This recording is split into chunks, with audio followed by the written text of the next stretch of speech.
Very much, Ima, for that. In case you're just joining us, it's the Independence Day special. We do know, of course, we're just a few hours to Nigeria independence. Seun Onigbinde, the co-founder at Budget, as well as Dr. Franklin Ngwu, the Director, Sustainability Center, the Lagos Business School, joining me today. And we have an area of virtual audience, which I'll bring in a bit. Seun, I know I did ask you earlier, just before we went on the break, that how can we build that political system, a functional political system that is non-rent seeking? It's the incentive. We have to focus on incentive and the method of entry. And I use both words, method of entry. How do we recruit people into the political space? That is something that we have to resolve.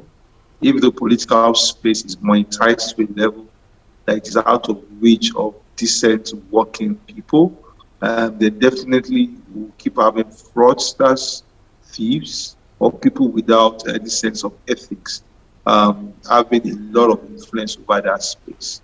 You know how much it takes for a governor, a senator, and a House of Rep, and how that has been commercialized, especially as the grassroots. So until we're able to look at the architecture of our election and say, why has it become heavily monetized that is out of reach of a decent visionary person? Why is it that ideas no longer matter even to the grassroots? That all the things that now matter is just about how much you can give. I mean, we know about elections in the 60s and where it was all about cheap. I was always talking about free education. No, the East also had ideas around economic independence. I mean, those were the ideas that make people decide which side of the aisle they took. But now it's all become about how much money you can give. So how do we bring our political system to an idea-based space? And that's what Dr. Franklin was speaking about when he said that we need to change the governance system. The whole presidential system that we run, which runs into billions and millions of naira, which has even significant impact on public treasury, because there are a lot of people that run for public office either are stealing from the treasury to do it, or they are even front-loading the expenses and making sure that they will recoup when they get into office that way. We need to reform that. It costs too much to be in office in Nigeria. And so once that is the space, when anybody gets into public office, the only thing they think about is extraction. How much can they take from the system, even beyond what's legally given to them? The second thing is that we need to change the incentive. What you can bring someone in public office, you cannot reconcile how much the person earns or what is supposed to be due to the public officer, to the lifestyle that he or she lives. And until we're able to reconcile that kind of system, where public office is public office and it's about service. You know, it's not just about leadership. We look at leadership maybe from the top, but leadership itself is a form of service. How do we ensure that when you are running for office or when you're in office, take something from you? It's not a place to amass wealth or to be greedy. And we build systems around that. You know, that is the way, maybe someone might run for office out of the country, maybe Angela Merkel now. I've never seen anybody say Angela Merkel, after being the chancellor for Germany, is now now what, in billions of dollars or in millions of euros. No, it is service, and you earn your keep as you should be. That is what we have to put in place as institutions. That is what we have to reward when we do it right. And that's also why we have to punish. And I know a few people, the Waziri ideals, the Yemi Khaleds, have done it right, and we have their own song, my own view about how they have been able to treat public office. Like the place has taken a lot of them, and they have also made sure that they take it as a place of decorum. We have this new idea. We try to tell the world, we need you to forgive our debts, but we're running astronomical levels of recurrent expenditure. At the same time, we want debt forgiveness. It's not going to work. So for me, it's the presidential system that we need run. It's defective and it's become heavily monetized. And without us not working that base, anybody that uses that process to get into our public office already has an incentive to continue to extract. And we also now must fix the incentive. Reduce the pay of public office holders. Make sure that they earn what they are supposed to earn. Because what you see in Nigeria is everybody has created an opportunity, the extra opportunity for themselves. The governor has a security group. The National Assembly has has bogus allowances. You know, a minister might have a large interest account. You know, everybody does not run with the formal or the official pay structure that they are supposed to be. And that for me is how we change the system. Thank you. Okay, thank you, Seun, for that. Let's bring in our virtual audience now, because we've gotten a lot of questions, but we'll try as much as possible to attempt to answer some of them. Doctor, I'll come to you with this question from Onigbinde Daniel Oketa. He's an economist, an entrepreneur. He says that since economic prosperity is hinged on human capital, can we know any 5 to 10 year sustainable economic initiative or policy of human capital investment for national transformation? Doctor, you're still there. Can you hear me? Can you hear the question?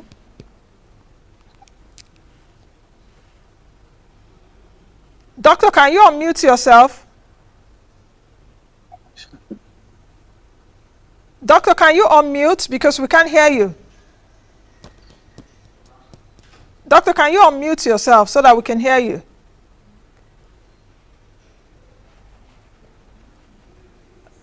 Doctor, please, can you unmute yourself so that we can hear you, really? I can hear you. That question is coming from Onigbinde Daniel Oketa. Doctor, can you hear me? Okay. Yes, I can hear you. Yes, I can hear you. I heard the question. Okay. I was trying to unmute myself. Okay. So, thank you for the question. The problem is not really about having policies in Nigeria. We have dozens and dozens, hundreds and thousands of different policies in Nigeria. And they are when you go through them, they are very rich, they are very detailed. But the question then that we have in Nigeria is in terms of how do we effectively implement the policies. And that takes me back to the point I started in terms of the sociology of the country, in terms of the politics of the country. So the problem is not about having policy. We have policies on human development, we have policies on agricultural development, we have policies on industrial revolution of Nigeria. But when it comes to implementation, that sociology, the ineffectiveness of the governance structure that we have in Nigeria now constrains the implementation of this policy. So you find out that the problem then is not about competition for development through the policies. The focus is now more on competition for power, not really to execute the policies, but just to hold power. So if you look at, for example, we have needs during Obasanjo regime. We had the Economic Recovery and Growth Plan with the PMB regime. We also have other policies. But when it comes to execution and implementation, there is a challenge. And also, if you look at as well, Nigerians are in different parts of the world, in US, in UK, in Europe, and others, and they're all doing wonders. But when they come back, even the ones that are in Nigeria, when they move from the private sector to the public sector, there is a problem. And if you look at the performance of the public sector and the private, you find out that the private sector is doing a lot better. But what does that tell you? It means that there's something wrong with our public sector. And what is wrong with our public sector is the structure of governance. The focus is not about development, the focus is about how do we control power. So unless we now develop, just as Seun was mentioning about the presidential system, how do we now create that system that makes it possible for the public sector to work very, very well? And what will make that happen is the kind of governance structure that we have, whereby the center becomes not very attractive, whereby people believe that even going to the center is more or less where you're going to serve. So a good example is when you have the first report where you had the regional system of governance. You find out that we had Ahmadu Bello University, we had the University of Ibadan, we have UNN Nsukka, and all that. And Nigerians, we are more or less developing very, very well because we had what we call regional development, and there was a more or less cooperative competition. But what we have now is more or less competition for power. The Southern Governors Forum will say that the president must move to the south. The Northern Governors Forum will say that the president must move to must be retained in the north. So you find out that the focus is not even about Nigeria, it's about where the power would go. So until we address this issue with regards to the center, I'm concerned that it might be difficult for us to achieve meaningful development in Nigeria. Okay, let's bring in some other members of the virtual audience in case you have your questions. I think this is the time to ask those questions. So you can ask either Seun or Doctor, and you have 20 seconds really to ask your question or your comment. You can raise your hand. I can see that Leslie is raising his hand already. So Leslie, please quickly ask your question in 20 seconds or you make a comment. Can you unmute yourself? Okay. Yeah. My question goes to Seun, and it is about what is happening in Nigeria. Our growth rate, I think, is not sustainable if we are growing at 3.5% per annum. And considering the revenue generation deficit and the cost of generating revenue in Nigeria, do you think if Nigeria continues this way, we'll be on the path of progress, considering that we are a country that is expected to be leading Africa, especially at this time? Thank you very much, Leslie. Seun, I'll come to you in a bit. Let's see if we can gather some of the questions. I can see that James's hand is up. James, please, can you unmute yourself and ask your question? And perhaps we'll see a picture of you too very quickly. James is raising his hand up. Can you ask your question, please? Okay. If James is not coming through, Seun, you can go ahead with your with the answer. I mean, thanks so much for that question. And all right, thank you very much, Nancy. My question is to Doctor. My name is James Oluwale. Okay. I'm a graphic design and IT specialist. Considering that Nigeria's economic potential is a bit constrained by many structural issues, including inadequate infrastructure, tariff and non-tariff barriers to trade, we have obstacles to investment, lack of confidence in currency valuation, and limited foreign exchange capacity. Right? How can we, what's the way forward now? How can we leverage ICT in influencing Nigeria's economic situation? What do you think about that, sir? Thank you very much, James. So, Doctor, that's the question for you. But, Seun, please, can you continue with the question from Leslie? All right, Leslie, I mean, thanks for that question. And I have to say that you made a very important point that our growth rate currently is not sustainable. Recently, we had a very significant jump, up to like 5%. But you know that if like you're on 0 and you're minus 10, you went to -3. And you are now for -3, now grew by 5%. Doesn't mean that we have even stayed at the growth levels of 2015. We still have gone way, way lower in recent times. The reality of Nigeria is that our GDP per capita is also falling, which means that we can share the entire value of production in Nigeria by its people. So if your growth rate is slower than population growth, the GDP per capita falls, which means the quality of life, by the time you take it as an average in Nigeria, is falling. These are what I call the existential questions for Nigeria. We know that we are in unprecedented times. The pandemic had significant effect on growth. But they always say that a lot of companies and countries have also recovered faster than we have. Because you look at them depending less on commodities, on volatile commodities like oil. We need to depend less in terms of export volumes on things like that. We also need to also look at the structure of governance, the cost of governance, like you mentioned. The cost of governance needs to come down significantly. That means we must be unapologetic. The problem is that when you bring up things of reform in Nigeria, it's always subject to political expediency. What will somebody think? How will they affect this person? And because of that, we have not been able to make game-changing decisions in Nigeria. That's something that I think we need to do. Finally, we talk about revenue. Revenue is a product of growth and the capabilities of state institutions. So if a society does not grow, or if 40 or 45% of its people are judged to be poor, then definitely you know that you already shortchanged the side of revenue. Because it's not just having population, it's just also having human assets. It's someone that does not contribute taxes to the country or does not engage in the productivity activity. It's technically not an asset to the country. And the government needs to deliberately invest in that kind of person to become an asset. So in my own view, when we look at revenue, maybe that's the wrong place to seek. The FIRS, LRS, and the other state institutions, they have the capacity to efficiently collect taxes. That would be one point to look at. And two, do we grow enough? Do we have enough people that are human assets that they have the capabilities to pay taxes? That would be something that we have to do. Our Okay. revenue is in a very shameful place. And just because, also not honest around the tax architecture of this country. VAT is on the table now. Maybe tomorrow might be CIT. Maybe next tomorrow might be property taxes. But we're also not honest about these conversations. Thank you. Thank you, Seun. Dr. Ngwu, you do answer the question from James about ICT as a graphic designer. Yeah, thank you very much, James, for that a very interesting question.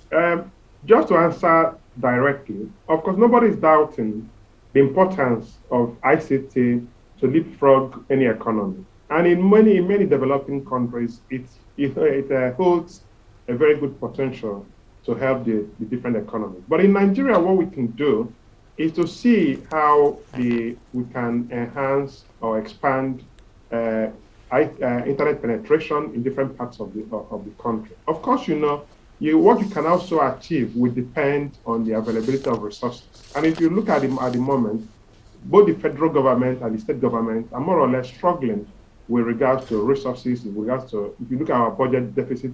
But what we can do is to say that this is a priority area and see how we can bring in private sector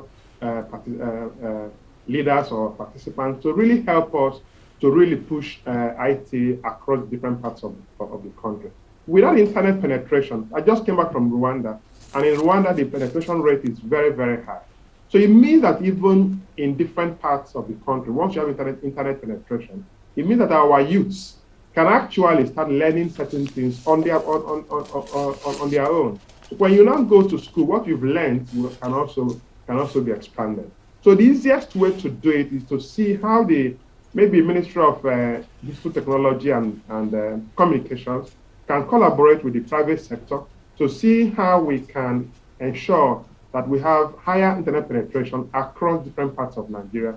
That will enable the youth to now start learning. Then you can now also link it up with education in our different schools so that the curriculum will also be properly developed. So that from primary school, secondary school, university level, ICT becomes compulsory across board.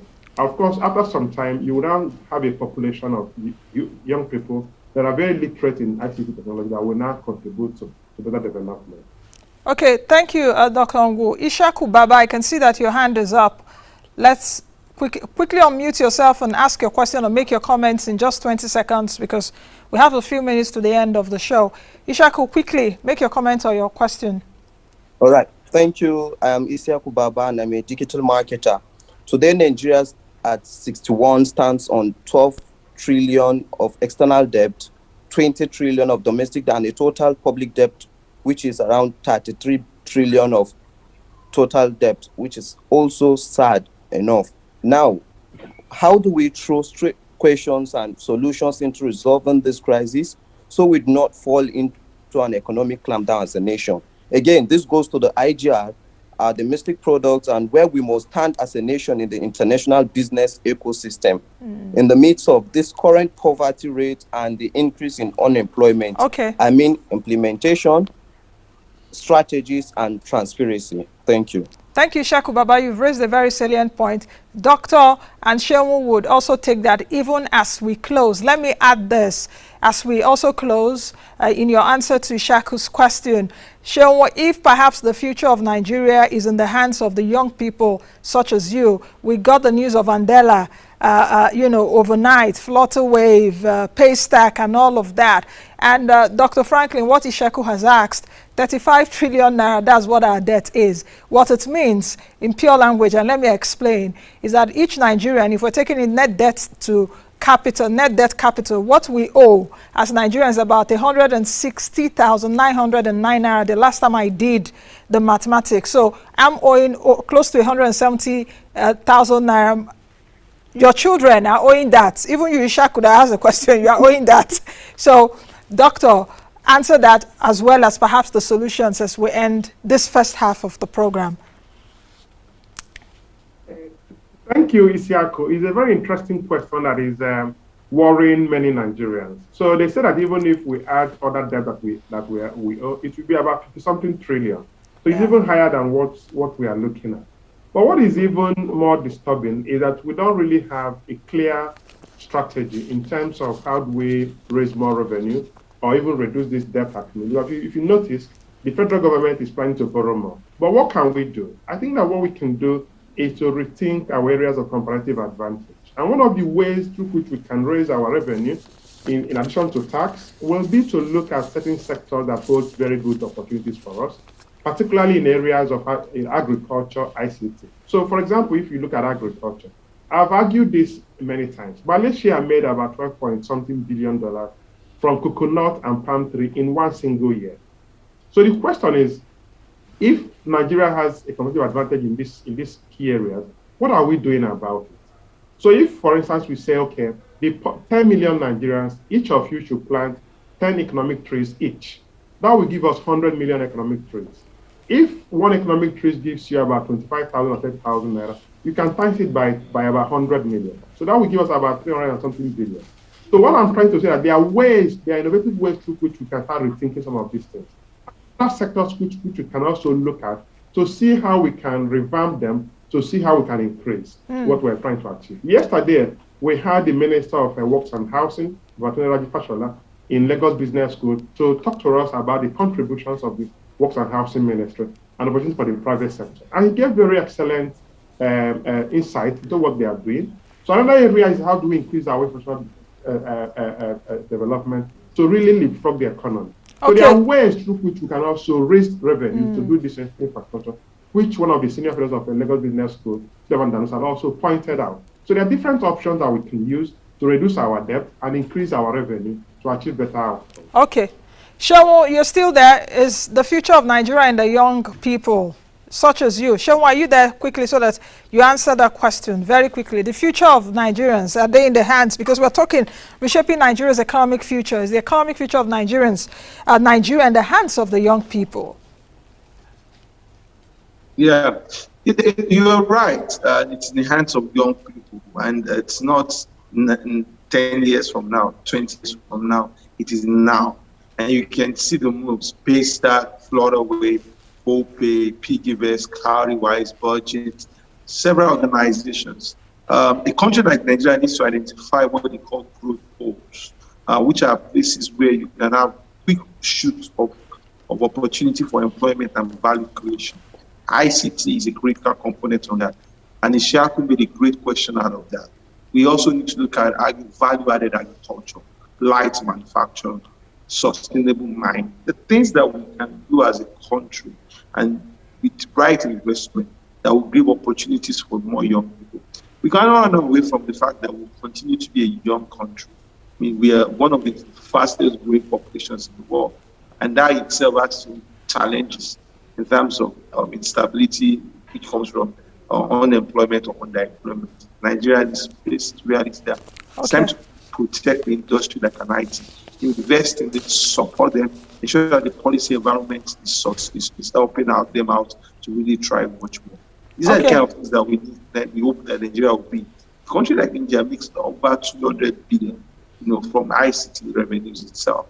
We can be a country like that, where oil no longer becomes the key element that brings effects in this country. But technology outsourcing and value creation from that space change that dynamics. So I hope that by the time we are 70, which is a very big milestone, and the critical in the life cycle of baby organism, that we will have flipped this conversation. The ICT now become a critical power and enabler for Nigeria. And that can be done effectively by the young people of this country. Thank you very much, Seun, for that. And I must say that we've come to the end of this first half. There's a second half which we will embark after the news at 12. We will continue the discussion 1 to 2 p.m. with another guest. So I can excuse Seun Onigbinde and Dr. Franklin Ngwu to go for this first half. So Seun, thank you very much for joining us. Dr. Ngwu, also thank you very much for joining us today. And our virtual audience, I can see all of you. Thank you very much. Uzo Okoli. Ishaku, also thank you very much. Victoria, I can see you guys. Aquare SCN. James, thank you for that excellent question. Just as I have said,